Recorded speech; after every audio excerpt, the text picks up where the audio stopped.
La bandeja paisa es uno de los platos típicos colombianos, muy conocido.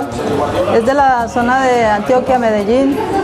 Bueno, también se conoce mucho a nivel nacional, pero más que todo de la zona cafetera, que es la Medellín. Los ingredientes lleva arroz blanco, huevo frito, chicharrón, aguacate, plátano macho, o el plátano macho le llamamos aquí, la carne molida, los frijoles,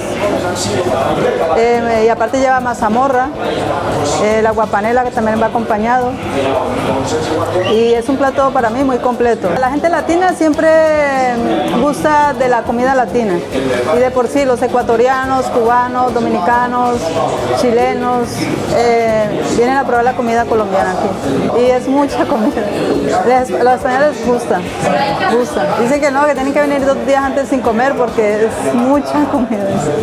Bueno, invito a todas las personas que están viendo este blog para que hagan una visita al bar Sidrería Astillero y prueben todos los platos que tenemos, platos típicos colombianos y platos latinos. También tenemos la comida Tex-Mex y tenemos platos asturianos que gustan mucho y los esperamos para poder atenderlos.